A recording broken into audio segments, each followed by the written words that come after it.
The Sacramento Kings got off to a rough start, and it didn't necessarily get any better from there. The Kings became the first and only team to make an in-season coaching change in 21-22, as Alvin Gentry took over for Luke Walton. The Kings made a major splash at the trade deadline, which shocked a lot of people around the league when they sent Tyrese Haliburton to Indiana in a 6-player deal that landed 2-time All-Star Domantas Sabonis in Sacramento.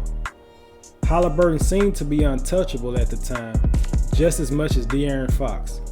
This move was made for the short term for the most part, as they wanted to help push this team into play-in tournament territory during the home stretch of the season. However, the Kings continued to lose games after the trade, and ultimately shut down Sabonis and De'Aaron Fox, as neither of them played in the final 3 weeks of the season due to injuries. But Sacramento did break a record this year, but it's definitely not something to be proud of. They have missed the playoffs for the 16th consecutive season. Adding the best talent available is the best course of action for the 4th overall pick. With the 4th pick in the draft, the Sacramento Kings select Shaedon Sharpe from the University of Kentucky. The biggest mystery in this year's draft is no doubt Shaedon Sharpe. He committed to Kentucky and was eligible to play midway of the college basketball season, but John Calipari chose not to play him at all this year. Sharpe definitely looks the part. He has the prototypical size you need for an NBA 2 guard. 6'6" with a near 7-foot wingspan and unreal athleticism. He creates space with ease off the dribble and around screens. His shot mechanics and handles should allow him to create space for himself on all 3 levels once he develops more. Sharpe is an excellent finisher and can embarrass you at the rim. After a breakout performance in the EYBL circuit, Sharpe ascended to the top of NBA draft boards in just a few short months. The Kings need to make this gamble. They are desperate to turn this around after making so many boneheaded decisions over the last 16 years.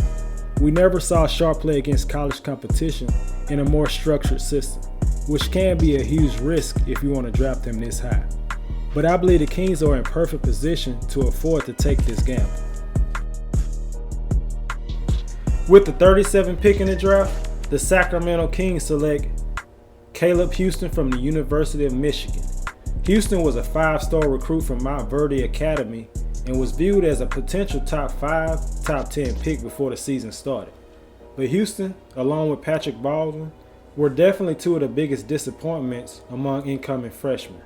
There were times where Houstan showed why he was a 5-star recruit and looked like Michigan's best offensive player, especially when he was making his threes and thriving in the flow of the offense. But for the most part, he struggled to create his own shot or get to the free throw line. Overall, Houstan struggled with confidence all year. If he missed his first few shots of the game or got his shot blocked, you could see his body language shift and it'll be easy to forget that he's even out there. He led Michigan with 60 3-pointers and scored at least 13 points in 12 games. In those games, Michigan was 11-1. He was one of only 6 high major freshmen to make at least 60 3-pointers last season, and him and Jabari Smith were the only members of that group 6'8" or taller. Evidence of Houstan struggling to create offense shows by the fact that 72% of his made shots were assisted. It's clear that Houstan does not have the upside to be a star player on the next level, but he still can be an impactful role player. His size, defensive awareness, and perimeter shooting gives him a high floor as a prospect. Houstan would be a great value pick if he falls past the first round. He did decline the NBA Combine invite, which has draft experts speculate that he could have a first-round promise. With the 47th pick in the draft, the Sacramento Kings select Justin Lewis from the University of Marquette. Lewis comes off a breakout sophomore season in which he emerged as a legitimate perimeter shooter with complementary skills as a rebounder and a defender. There's reason to buy his improved jump shot, and he fits the mold as an athletic, floor-spacing big man. He's not going to create a ton of shots for himself or for his teammates. He has a long, strong frame, but he doesn't always put it to use in the flow of the game. His stats went up in every category in his sophomore year, which is why he was named Big East Most Improved Player. He was also named to the All-Big East First Team after he led Marquette in scoring and rebounding. The 20-year-old is a proven scorer, but he still needs to work on being more consistent. In the NCAA tournament, he only shot 2 for 15 from the floor for 6 points in a loss to North Carolina.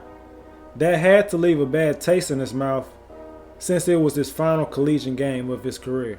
He also needs to improve his ball handling skills. In today's NBA, players in the front court are more likely to be good at both handling and passing the ball. So Justin Lewis's game is going to need to evolve a little bit.